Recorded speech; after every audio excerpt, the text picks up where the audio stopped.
Et nous allons passer à la deuxième table ronde. Après avoir évoqué les attentes, nous allons évoquer les solutions existantes. Alors, nous aurons cette fois-ci un nombre plus conséquent d'intervenants que je fais l'appel là. Alors, ils vont faire comme à l'école, alors présent. Hein. Donc, nous avons Thomas Delannoy, nous avons Elena de Lima, nous avons Bruno Wallerstenas, Emilia Lagaude et Hagen Hugelschaffer. Et est-ce qu'il y a suffisamment de chaises? Oui, c'est bon. Tout le monde est là. Et pour introduire ce sujet des solutions existantes, nous avons une petite vidéo de Lionel Corr, qui est sous-directeur des assurances à la Direction générale du Trésor. Bonsoir. À défaut de pouvoir être avec vous ce soir, et j'en suis désolé, je suis heureux de pouvoir vous dire quelques mots sur les enjeux de l'épargne retraite et les défis pour nos forces de sécurité et de défense. Alors l'épargne retraite, nous l'avons réformée complètement avec la loi Pacte il y a un peu plus de 2 ans, en mai 2019. La loi Pacte, c'était une grande loi qui était dédiée à la compétitivité des entreprises. Et l'un des volets était le financement de long terme des entreprises, notamment en capital. Le financement qui sert à financer l'investissement technologique, la transformation technologique, l'adaptation au changement climatique. Bref, les grands enjeux de long terme de nos entreprises. Et l'un des enjeux pour cela, c'est de mobiliser l'épargne de long terme, qui est abondante en France. Il se trouve que c'est aussi l'intérêt des épargnants, pour qui cette épargne est très souvent encore investie en produits de taux. Or, les produits de taux, dans un environnement de taux bas, voire de taux négatifs, ces produits ne rapportent plus. Et donc, un relais en matière de performance pour les épargnants, c'est justement d'investir sur le long terme et d'investir en produits de capital. Et l'un des grands enjeux d'investissement à long terme pour les Français, c'est l'investissement pour la retraite, en complément de la retraite par répartition. Pour cela, des produits dédiés existent depuis longtemps pour certains, depuis un peu moins longtemps pour d'autres, mais force est de constater que ces produits sont peu développés. Ils représentaient en tout cas avant la réforme, un peu plus de 200 milliards d'euros d'encours. On peut comparer ça par exemple à l'assurance vie classique, qui correspond à 1700 milliards d'euros d'encours. Donc on n'est pas à l'échelle. Et pourtant les besoins sont réels. Une partie importante des Français qui investissent traditionnellement en assurance vie, le font aussi pour préparer la retraite, D'après nos estimations, c'est près d'un quart des épargnants en épargne retraite. Et puis les taux de remplacement par la retraite par répartition ne sont pas allés en s'améliorant au fil des années. Et quelle que soit la réforme des retraites qui sera réalisée un jour, on peut partir du principe que ces taux de remplacement ne vont pas aller en augmentant. Et donc les besoins d'une épargne retraite supplémentaire ne vont pas disparaître. Alors ce que nous avons fait avec la loi Pacte, c'est que nous avons fait le choix de rester dans une épargne retraite supplémentaire parfaitement facultative, et pour cela, pour la développer, nous avons fait le choix d'une épargne attractive, de produits attractifs. Avant la réforme, l'offre était éclatée entre de nombreux produits, des PERP, des Madelin, des articles 83, des PERCO, dont les règles étaient hétérogènes, complexes, qui étaient peu transférables les uns dans les autres, et qui contribuaient trop peu au financement de l'économie. Avec la loi Pacte, nous avons procédé à des changements importants. Tout d'abord, l'offre est désormais lisible puisqu'il n'y a plus qu'un seul produit, le plan d'épargne retraite, qui peut être décliné à la fois de façon individuelle ou collective, mais l'ensemble des produits sont transférables les uns dans les autres. Et tous les anciens produits sont transférables dans les nouveaux produits. On a fait le choix d'un équilibre entre liquidité, sécurité et performance en généralisant la gestion pilotée par horizon. Ça veut dire quoi? Ça veut dire un contrat qui est sécurisé progressivement en approchant de la retraite, mais qui est placé en produit dynamique, loin de la retraite, et puis cette désensibilisation est programmée. On a certes une épargne bloquée, mais nous avons finalement redonné toute la liberté à l'épargnant au moment de la retraite, qui peut désormais choisir librement entre récupérer tout son capital, prendre une rente, la somme des deux, et on a généralisé un cas de sortie anticipé important qui n'existait que dans un seul produit, le PERCO, et désormais qui est ouverte à tous les PER, qui est l'achat de la résidence principale, qui est important notamment pour les jeunes épargnants. On a fait le choix d'un cadre fiscal adapté au produit, qui est celui de la possibilité, et c'est une possibilité, de déduire de son impôt sur le revenu sa cotisation son épargne pendant la phase de constitution. 2 ans après la réforme, le déploiement de ces produits est très dynamique. On a aujourd'hui quasiment 4 millions de Français équipés, c'est-à-dire plus que l'objectif qu'on s'était fixé, qui était de 3 millions en 2022, donc c'est déjà dépassé. Et les encours représentent aujourd'hui déjà plus de 45 milliards, et on peut estimer qu'à la fin de l'année, on aura même plus de 50 milliards. Pour l'avenir, nous allons continuer à accompagner le développement de ce produit, et nous allons travailler notamment sur 2 aspects importants. Tout d'abord, l'aspect des frais. Mais encore faut-il que l'épargnant ait bien toute la vision de ses frais et puisse comparer les frais entre eux pour pouvoir faire jouer la concurrence. Et c'est la concurrence qui permettra finalement que ce soit les meilleurs produits qui se développent et que les frais soient les plus réduits, en tout cas les plus adaptés pour l'épargnant. Et donc aujourd'hui, comme l'a annoncé Bruno Le Maire, ministre de l'économie, eh bien nous travaillons avec la place, avec les professionnels, avec les associations d'épargnants, pour aller au-delà de la transparence qui est déjà très forte sur la base de la loi Pacte, mais typiquement pour développer l'information systématique sur Internet, avant même donc la conclusion d'un contrat, pour pouvoir comparer tous les contrats, et puis la normalisation de la présentation des frais entre les différents contrats pour, là encore, pouvoir les comparer entre eux et pouvoir faire jouer la concurrence.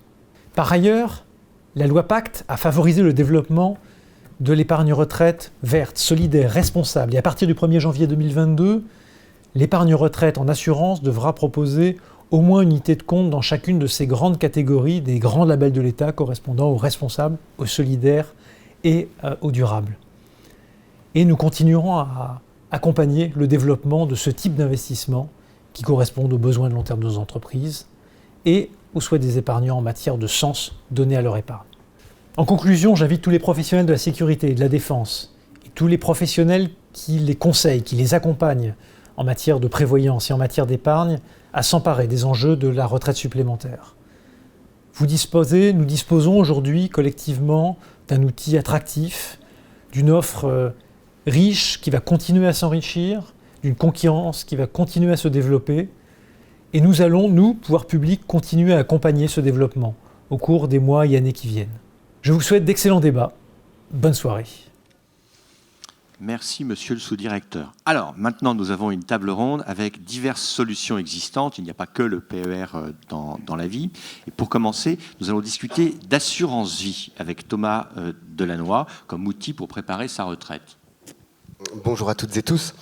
Effectivement, l'assurance vie occupe une place privilégiée en matière de solutions de retraite. Je pense que c'est la plus connue dans la mesure où on parle souvent de placement préféré des Français.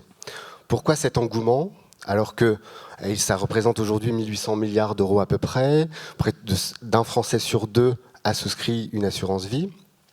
Cet engouement est simplement lié au fait que l'assurance vie offre vraiment une flexibilité et une souplesse assez inégalées. On parle également souvent de couteau suisse de placement. Pourquoi ? Parce que ce type de contrat permet de financer des projets, d'être à l'aise pour financer des études des enfants, pour faire face à des aléas. Également, c'est notre sujet de préparer la retraite. Et également, chose très importante, de transmettre un capital hors succession en cas de décès. Je ne vais pas rentrer dans le détail des abattements et de la fiscalité ici, parce que le temps nous est imparti. On m'a dit que je devais être bref. Donc je vais essayer de l'être. J'ai dit à tout le monde. Hein. Oui, tout à fait. Donc je vais respecter les 4 minutes 50. Et dans cette perspective de retraite, l'assurance vie offre finalement un moteur de performance permettant chaque année de s'apercevoir que le capital fructifie. Comment ? Via ce qu'on appelle un fonds en euros. C'est le support roi qui a créé finalement le succès de l'assurance vie. C'est un support sécuritaire qui offre de la flexibilité, de la liquidité et qui offrait de la rentabilité. Ce qui est moins vrai aujourd'hui, puisqu'on s'aperçoit notamment l'année dernière, et tous les ans, mais l'année dernière, la rentabilité moyenne de ce support était de 1,10. Certains acteurs, notamment les acteurs de type association d'épargnants, sont mieux placés, et à charge pour chacun d'aller faire son marché. À côté de ce support sécuritaire, vous disposez dans ce type de contrat d'un éventail plus ou moins large de SICAV, de SCP qu'on appelle unité de compte. Donc libre à chacun d'aller panacher entre le support sécuritaire et des unités de compte. Donc ce sont des SICAV obligataires, monétaires ou actions avec des zones géographiques diversifiées et un panel d'entreprises diversifié également. Donc, comme tout le monde n'a pas vocation à être trader, certains contrats proposent des options de gestion profilées, gratuites ou payantes, qui permettent, en fonction de votre horizon de placement, d'aller diversifier votre placement, prendre plus ou moins de risques en fonction de votre appétit, votre appétence au risque. Voilà en quoi l'assurance vie, aujourd'hui, occupe une place privilégiée. Autre place privilégiée, c'est l'investissement immobilier. On a déjà un tout petit peu parlé. Alors, Elena de Lima, votre métier, c'est d'être experte en ingénierie patrimoniale. Quel est l'intérêt d'investir dans l'immobilier ? C'est ça, je suis donc conseiller en gestion de patrimoine, pas celui qui a été, dont on parlait et qui a conseillé de préparer sa retraite. Nous accompagnons nos clients effectivement dans toutes les phases de leur vie. Quelqu'un disait qu'il fallait le faire de manière progressive, qu'il fallait prendre le temps, commencer jeune ou un peu plus tard, mais en tout cas prendre le temps de le faire. Et l'immobilier, c'est quelque chose de très important. Effectivement, on l'a dit, la retraite, quand on va y être, il faut pouvoir disposer d'une résidence principale. Cette résidence principale, toutes les populations ne peuvent pas y accéder immédiatement, en tout cas en phase de carrière, puisque certains sont logés. Donc dans ces conditions, ils ne peuvent pas faire appel à ce dispositif pour se créer une sécurité plus tard. Toutefois, on peut investir dans l'immobilier pour créer du capital. Et on peut investir dans l'immobilier en faisant des investissements dits locatifs, en profitant de toutes les lois d'incitation fiscale, en tout cas de toutes les réductions d'impôts qui peuvent permettre de capitaliser. Et surtout, on peut profiter de l'emprunt. L'emprunt, c'est une chose extraordinaire pour faire de l'immobilier. On emprunte, on utilise l'argent des autres, on utilise l'argent de la banque, on utilise l'argent de son voisin pour se constituer du capital, donc du patrimoine à terme. Voilà. Il existe par ailleurs dans l'immobilier différentes solutions qui vont s'adapter. Quelqu'un le disait aussi parmi les questions et les attentes. À chaque étape de la vie, à chaque période de la vie, chacun va pouvoir entrer dans l'immobilier d'une manière différente, à travers des SCPI, à travers des investissements sur des petites surfaces, à travers des investissements en immobilier locatif, comme je le disais, de défiscalisation, pour, au moment de la retraite, disposer d'un capital ou de sa résidence principale, et pour pouvoir avoir un complément de pouvoir d'achat, un complément de revenus complémentaires qui va être indispensable dans ce qui se profile dans l'avenir. Merci beaucoup, c'était clair et parfaitement dans le temps, donc très bien. On passe à la retraite mutualiste du combattant. Et là, j'ai 3 petites questions, et le tout doit tenir aussi en 4 minutes et demie, vous voyez, hein, avec Bruno Valère-Stenas. D'abord, qu'est-ce que c'est que cette retraite mutualiste du combattant ? Bien, bonjour à toutes et à tous. Donc l'AMC, en effet, alors je le rappelle au préalable, donc la rente ou retraite mutualiste du combattant, c'est une solution de retraite qui est dédiée au monde combattant, donc anciens combattants et victimes de guerre, voilà, qui présente un certain nombre de caractéristiques, dont la somme vraiment l'attractivité de cette solution pour la population à laquelle elle est destinée. D'abord, première caractéristique, c'est un produit de retraite supplémentaire, dans la mesure où il donne droit au versement d'un complément de retraite à vie après une période de capitalisation. Bon, puis deuxième caractéristique, c'est un produit également de transmission. À l'instar de l'assurance vie, il permet au décès de l'adhérent de transmettre un capital à la personne de son choix dans les conditions fiscales avantageuses de l'assurance vie. Puis troisième caractéristique, qui n'est pas la moindre, c'est un produit qui bénéficie d'une aide tout à fait significative de l'État, et cela au moins à 2 titres.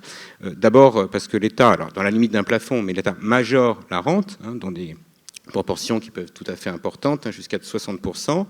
Et puis d'autre part, parce que l'État a organisé un cadre fiscal qui est pour le moins avantageux, puisque la RMC permet de déduire, donc à l'entrée, permet de déduire les sommes versées dans le contrat du revenu imposable, et à la sortie, d'exonérer la rente de l'impôt sur le revenu et des prélèvements sociaux. Voilà. Et j'ajoute à cela, parce que c'est un point qui a été évoqué, qui est tout à fait important pour ces produits de long terme, c'est une certaine souplesse dans l'utilisation du contrat.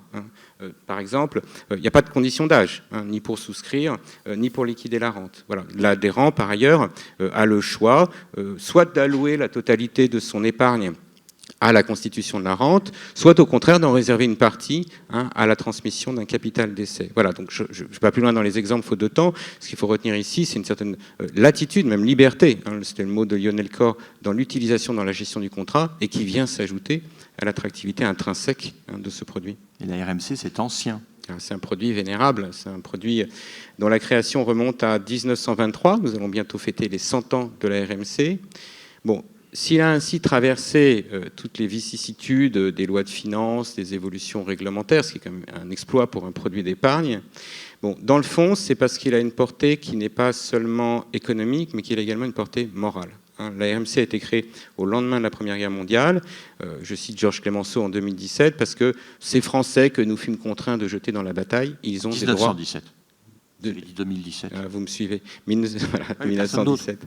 Voilà. Et cet argument moral, il n'a pas jamais perdu sa pertinence au cours de l'histoire. Et c'est vraiment cette dimension-là, symbolique, morale, qui est au cœur, qui a été au cœur jusqu'à présent et qui doit rester, qui va rester le fondement intangible de la RMC.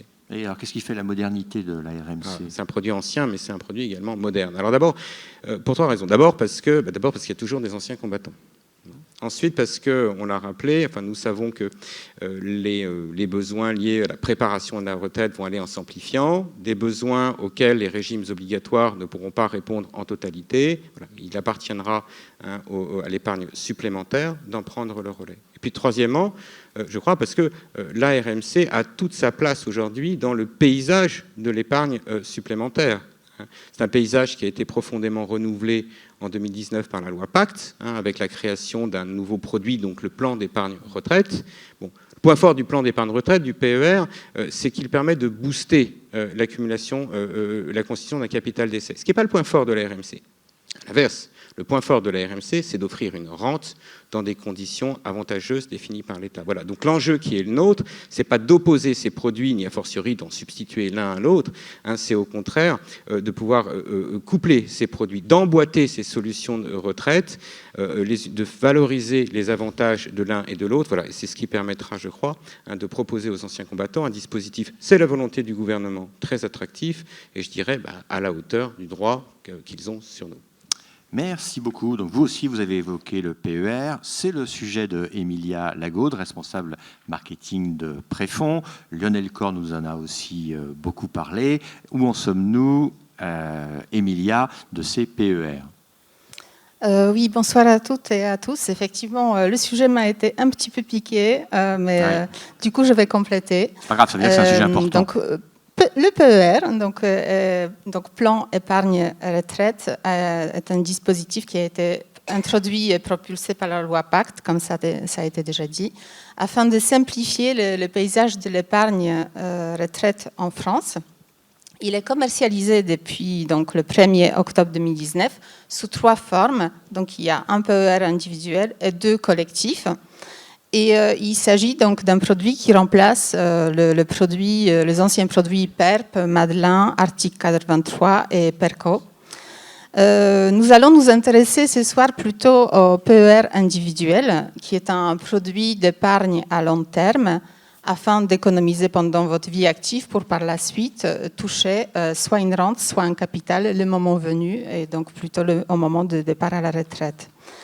Et j'aimerais aborder le sujet des caractéristiques, des avantages qui n'ont pas été abordés et aussi les nouveautés du coup qui ont été en fait impliquées par la loi Pacte dans le PER. Donc j'aimerais souligner que c'est un produit qui est ouvert à tous, qui est alimenté essentiellement par des versements volontaires programmés ou pas, mais grâce à la loi Pacte et l'évolution du coût de produits d'épargne retraite, il est possible également de l'alimenter avec des sommes, par exemple, qui proviennent de l'intéressement, de la participation, de l'abondement éventuel de l'employeur, du compte épargne-temps, des congés en fait, qui ont été économisés. Donc,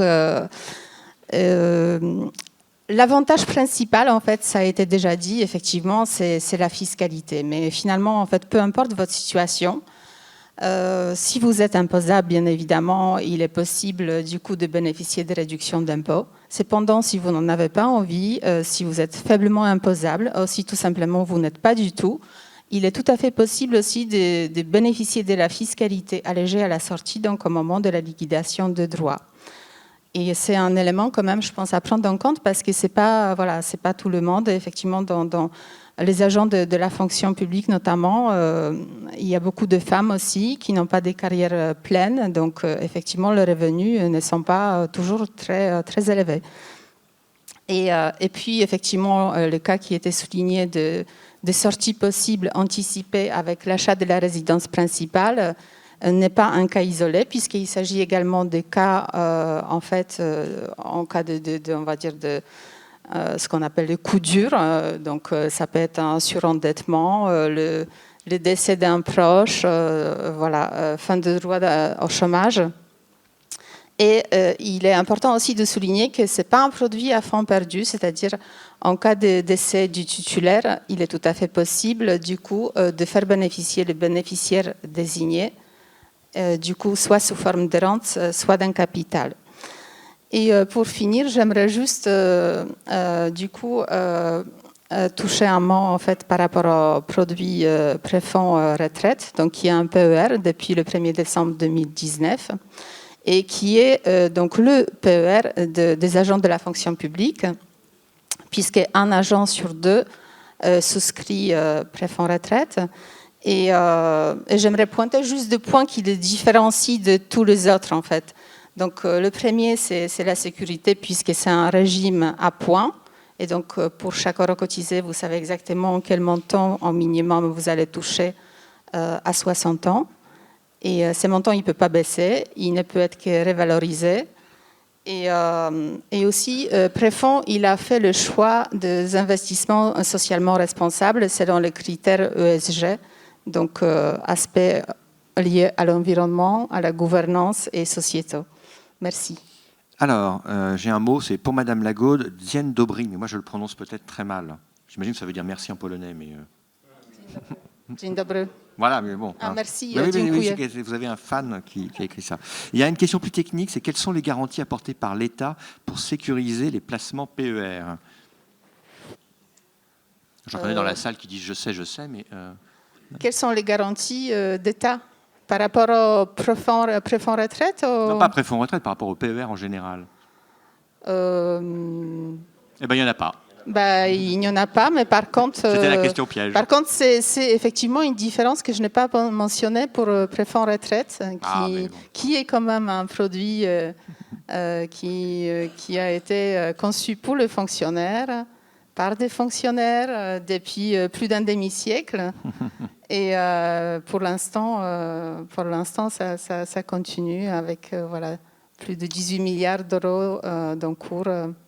Très bien. Bruno, en un mot. Il n'y a pas de garantie apportée par l'État.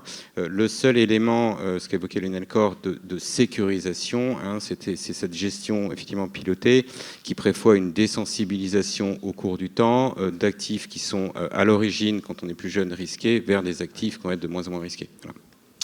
Parfait, je propose qu'on passe la parole à Hagen Ugelschaffer, qui est là en tant que secrétaire général de l'Association allemande des institutions des retraites des communes et des églises. Le système de protection sociale n'est pas le même, et qui, entre autres choses, a repoussé ses vacances d'un jour pour venir nous voir. Donc c'est dire combien il nous aime. Alors, quel regard vous portez un peu sur toutes nos affaires et le système allemand? Oui, c'est toujours un plaisir de venir ici et merci pour l'invitation et merci pour me donner la possibilité de vous expliquer brièvement le système des retraites supplémentaires pour les agents publics et ecclésiastiques en Allemagne. C'est un système assez vieux qui a été instauré il y a 100 ans à peu près afin de payer la différence entre les retraites des fonctionnaires et des agents publics, puisque les fonctionnaires en général reçoivent une retraite plus élevée, très généreuse en Allemagne. De nos jours, le niveau de retraite est beaucoup plus élevé pour les fonctionnaires. De nos jours, ce système de retraite supplémentaire couvre 6 millions de salariés actifs, en plus 6 millions de salariés inactifs, plus 3 millions de retraités. Donc c'est quasiment la totalité de la fonction publique et ecclésiastique qui est couverte par ce système en question. Ce système est basé sur, deux conventions collectives quasiment identiques. La première, c'est pour l'État fédéral et pour les régions, les 16 Länder. Et la deuxième convention collective est pour les communes, pour les employeurs municipaux et pour les églises. Et le contenu de cette convention collective, c'est la détermination des prestations. Les prestations, c'est un régime à points, c'est-à-dire chaque contribution est convertie dans des points en pension et ça dépend aussi des salaires que les salariés touchent. Par contre, l'administration de ce régime est assurée par 23 institutions de retraite du droit public, une institution pour la fonction de l'État et pour les régions, et 22 institutions pour les communes et pour les églises, c'est-à-dire pour l'Église catholique et protestante. Je vous coupe, c'est mal élevé, mais c'est simplement pour dire que tout le monde l'aura noté, la complexité n'est pas qu'en France. Hein. Je peux continuer ? Bien sûr, oui, oui. Oui, merci. J'avais dit que j'étais mal élevé, mais vous êtes trop bien élevé. Alors ça, c'était un petit exposé. Quels sont les problèmes, quels sont les enjeux actuellement et quelles sont les solutions qu'on a proposées? Alors, le premier enjeu, le premier défi actuellement, c'est l'importance croissante des retraites supplémentaires à cause du recul permanent des retraites étatiques depuis 20 ans. Le niveau des retraites étatiques est en déclin. Donc, il y a un rôle de plus en plus important pour les retraites supplémentaires et la solution qu'on peut offrir aux agents publics, c'est offrir un niveau assez élevé des retraites.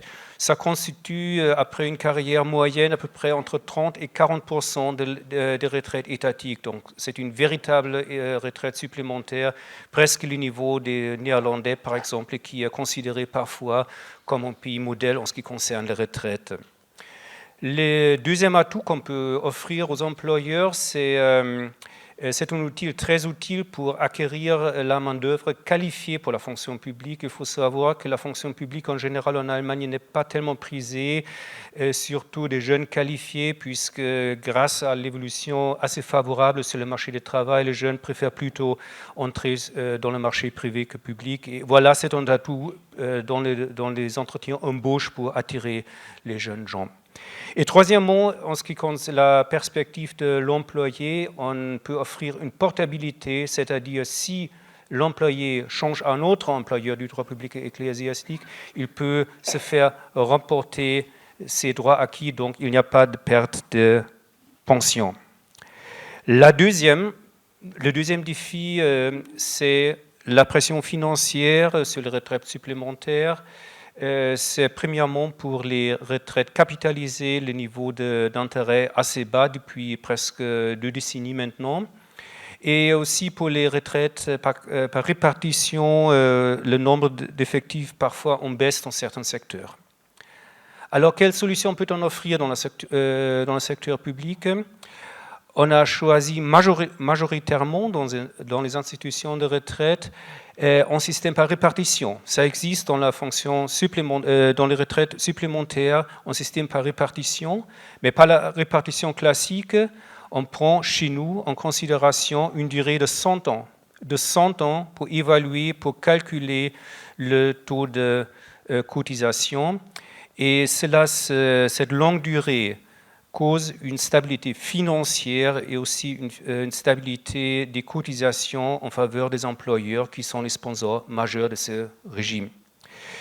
Un autre mode de financement dans notre régime, c'est un financement mixte, c'est-à-dire il y a des éléments de capitalisation et aussi des éléments de répartition.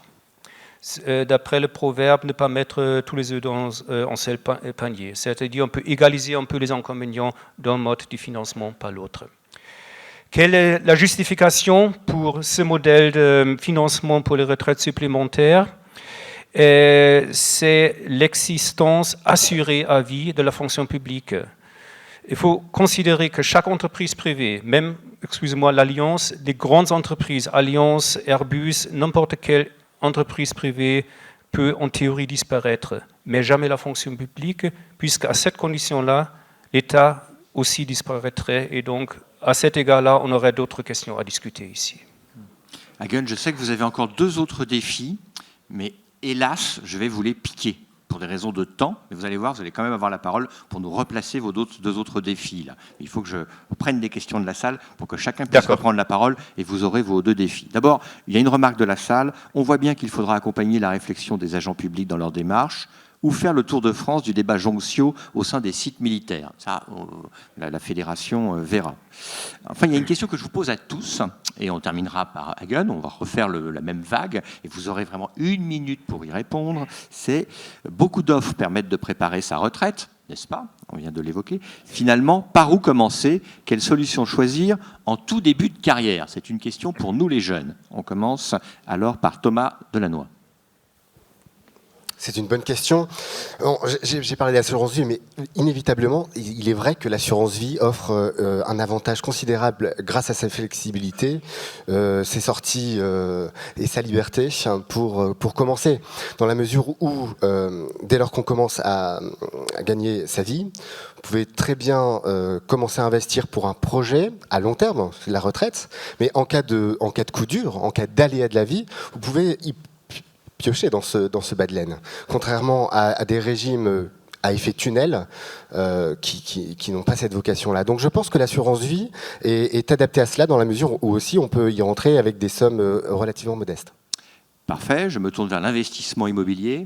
A priori, tout le monde devrait nous dire que c'est le meilleur, hein, mais c'est normal.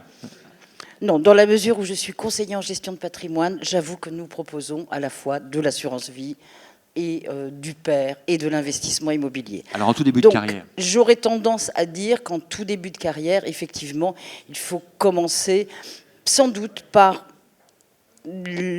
penser à sa résidence principale. Penser à sa résidence principale, commencer à s'organiser pour pouvoir acquérir sa résidence principale. C'est pas forcément évident en début de carrière de le faire immédiatement, mais en tout cas, ça doit être un des objectifs principaux à terme. Voilà, quel que soit le moyen employé. Alors, du côté de la France mutualiste, qu'est-ce qu'on préconise? Alors, je crois que ce par quoi il faut commencer quand on est jeune, c'est le conseil. En vérité, il n'y a pas un produit, je crois, qui l'emporte, etc.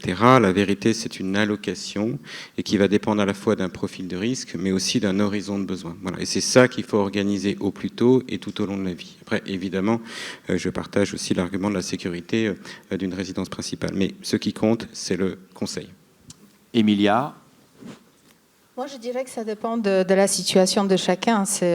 On n'est pas tous pareils, heureusement. Donc, mais plutôt on cotise, moindre l'effort à faire. Donc, je pense qu'à partir du moment où on a déjà acquis notre résidence principale, par la suite, il est bien de diversifier entre épargne retraite et l'assurance vie. D'accord.